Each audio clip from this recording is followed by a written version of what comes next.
Is size really that important? My girlfriend doesn't think it is. So naturally, after having this insightful conversation with her, I started thinking about Dark Souls 3 and the broken straight sword in particular, wondering if it was possible to turn this apparently useless item into a somewhat decent weapon. And today we're going to answer the question, is the broken straight sword really that bad?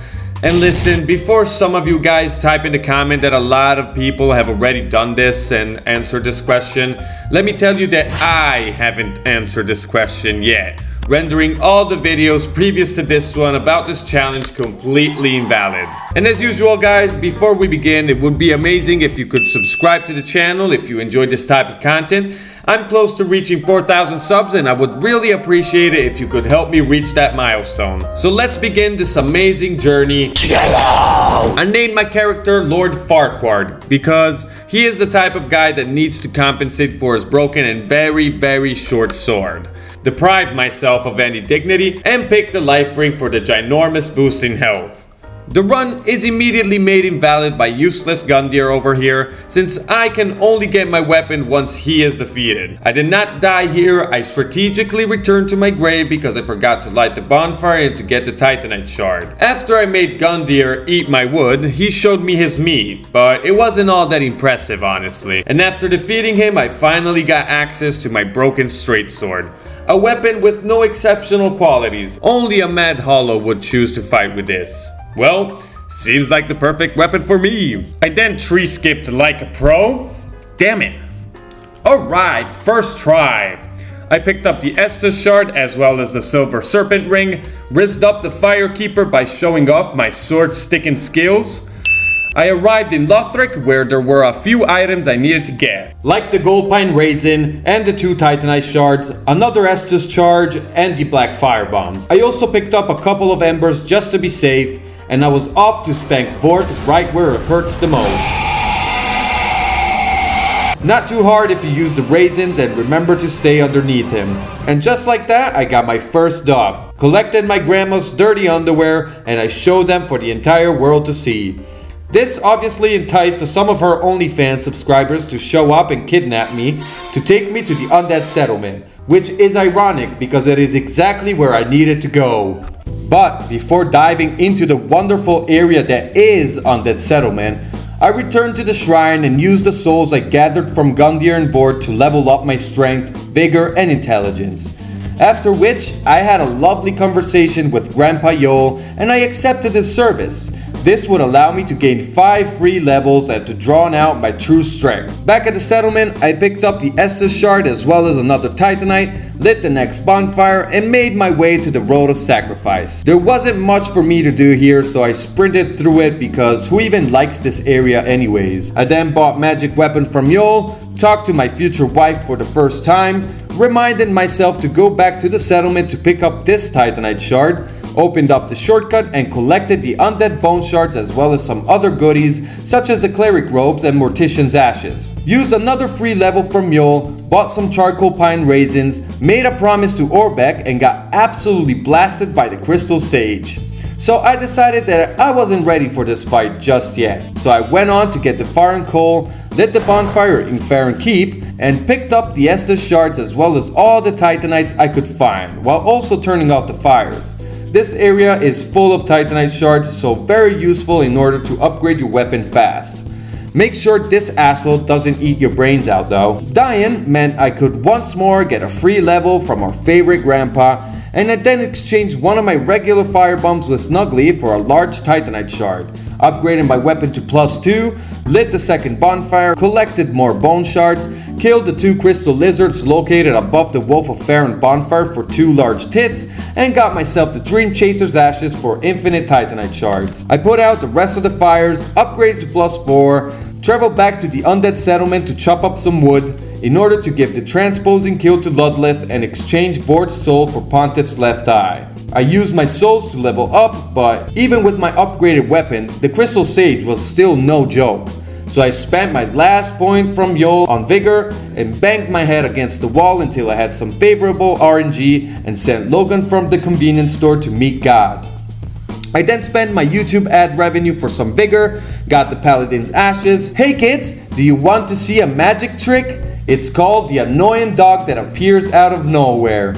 Yay! After picking up the Estus shards, I picked up some bones, unlocked the ladder, panic rolled my way through the area, picked up Lloyd's sword ring, which boosts my damage when I'm at full HP, opened up the shortcut and got completely overwhelmed by one of the easiest fights in the entire game. The problem with Deacons is that it's a DPS fight and my damage kinda sucked. So, in order to get through, I had to be aggressive at all times, wasting as little time as possible, and this actually worked on my second try. But you can also use summons if you have any issues with this fight. I used the souls I got from the Deacons to level up to 20 my vigor, strength, and intelligence. I hope you didn't use that to wipe your own ass. Gale! In the painted world of Ariandel, I picked up the large titanite, died like a million times to this damn dog before finally obtaining some more large tits, which I used to upgrade to +5. Okay, let's test the damage against Dancer. Oh, that is some disgusting damage. You know what? Dancer can wait for now. So I returned to Ariandel, obtained some more large tits, went snowboarding, and for some reason Wilhelm decided to put an end to his misery. Got 2 more large titanite shards as well as a couple more immediately after, unlocked Friede's boss fight and picked up a titanite chunk, upgraded my weapon to +6, gave one of my black fire bombs to Snuggly for another chunk and upgraded to +7, but it still wasn't enough to defeat Dancer. So I went on to pick up the Flint's ring as well. I also got great magic weapon, the Sage Scroll, and I think it's time to say hello to the Abyss Watchers. Honestly, they weren't too bad. The damage from the +7 broken straight sword was actually decent, and that is the last time I'll say anything across those lines in this video, unfortunately. The hardest part of the fight for me was definitely the first phase, but if you praise the gods enough, you might get some favorable RNG and have the red-eyed watcher do some pretty heavy lifting for you by distracting the other watcher, leaving the main one pretty much open for some ass-whooping action. Second phase is pretty much the same as the beginning of the first one. Try and get as many backstabs as you can, following them up with a charge attack. You might have noticed that I'm two-handing the weapon. Don't do that. One-handing the broken straight sword definitely gives you a much better moveset because it's faster, meaning you can get more hits in and deal more damage overall, as we will see a little way down the line. After leveling up, I got to the Catacombs of Pontiff where I got rid of some annoying skeletons Indiana Jones style, send Wolnir into the abyss, and prepare guys for the beauty of Irithyll. Crocodile Dundee was being extra friendly, so I gave it a nice belly rub. Yeah, I was using great magic weapon, even though fire would have been a lot more effective, but I was out of cash and on my last charcoal. Pontiff Sullivan is pretty easy if you can parry him. If you can parry him. Except, he really isn't. The broken straight sword doesn't do enough damage to kill his shadow in time before it actually reacts. I could get close, but I wasn't really used to fighting Pontiff and the shadow, since usually with a regular weapon you can obliterate the shadow before he even moves. So I decided to give dear old Dancer another shot. But this time, I was determined. And yeah, I did die, like, a lot. It's just every attempt dragged on for so long, and after a while I would just lose focus for 1 second and get punished hard. In the game, but in life as well. If I only knew what was in store for me.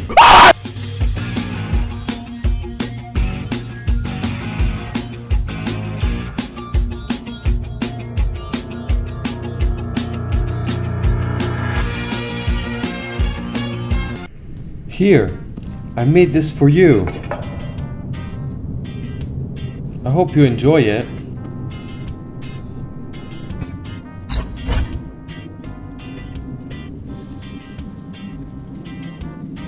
Wait, where are you going?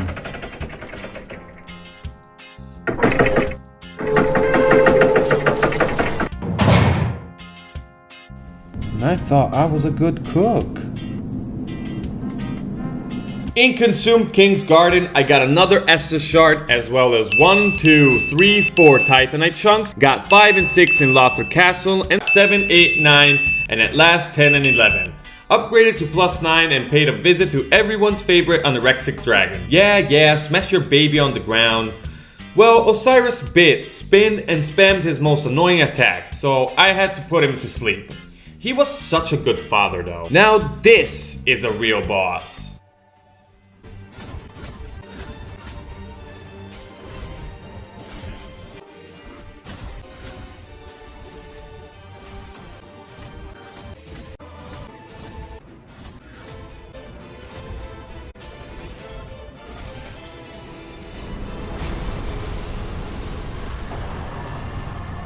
Now, it was only a matter of relearning Pontiff's fight.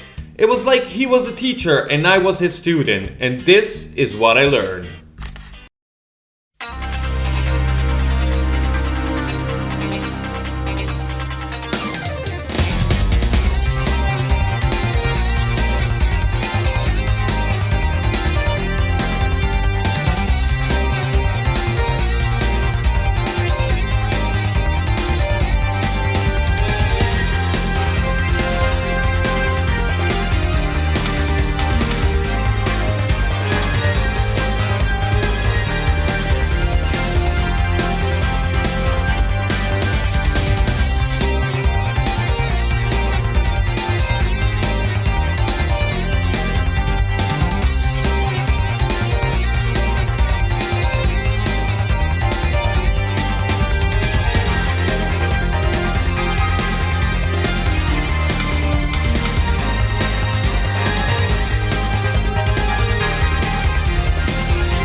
After all this pairing, I could use a little break, so I headed back to Firelink and got the Prisoner's Chain for more vigor, endurance, and vitality. Bought the most expensive, old, rusted key on the entire planet, got the unbreakable patches to spawn.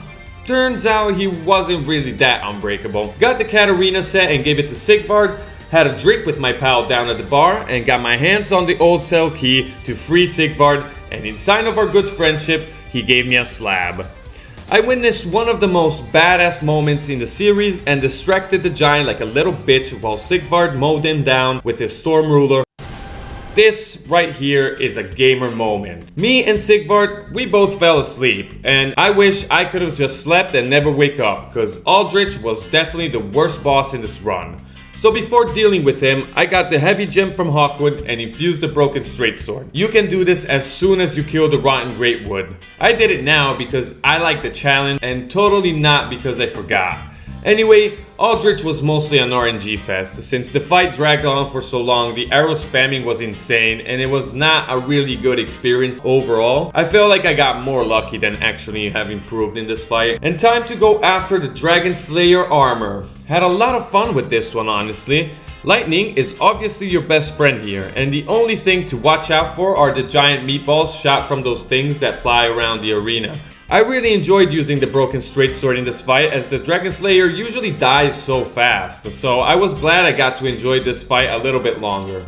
Oh yeah, and obviously this happened.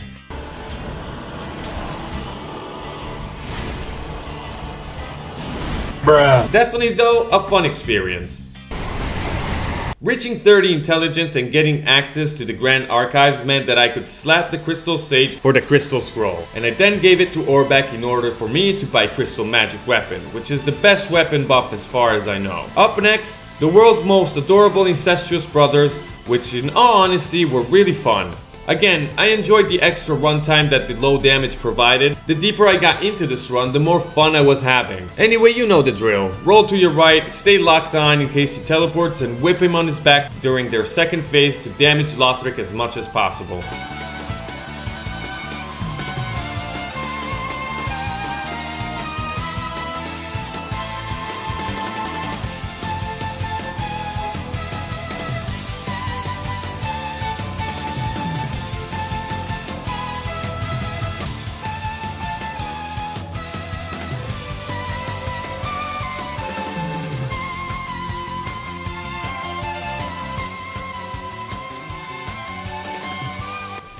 And with the two brothers down and the 4 souls collected, it was time to face the final boss.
By now you might be wondering why I'm not using the Bellowing Dragon Crest Ring and the Crown of Dusk, and the answer is simple. For some reason I thought they didn't work on the magical buffs, but just when I started streaming the DLC, a viewer told me that they actually did. So, to prepare for the DLC, I went on to pick the Crown of Dusk and the Bellowing Dragon Crest Ring. Also, I needed more heals, so I went on and got the rest of the shards here, here, and here. I got totally carried by Lap during the Demon Princess fight. Oh my god, holy shit. And arrived at the Ring City. I used a hit and run strategy on Midir and sent him into the void where he belongs, and got ready for round 2 with the gigantic dragon. The strategy for Midir is simple. Always stay in front of him. Whatever he does, always have his face in front of you. Don't get greedy. 1 or 2 hits and back off. There are attacks he does where you can get 4 or even 5, but you will have to figure those out on your own. It's a long process and you will die, but it's not too bad. Honestly, I had more trouble with Cinders than Midir. It's all about patience. But you don't want to hear me talk about it, you want to see it.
So, is the broken straight sword a viable weapon? Well, it's definitely better than fists only or the branding iron, and if you buff the weapon, the damage isn't complete dog shit, at least for the first chunk of the game. But I will say this, it was really fun to use it nonetheless. So if you are looking for a challenge that is hard but not brutal, give this a shot, cause I had a blast. And as usual guys, thank you for tuning in, hope you enjoyed the video, and if you did, please give it a like and tell me what you think down in the comments. And if you're new, please consider subscribing. And I will see you in the next one.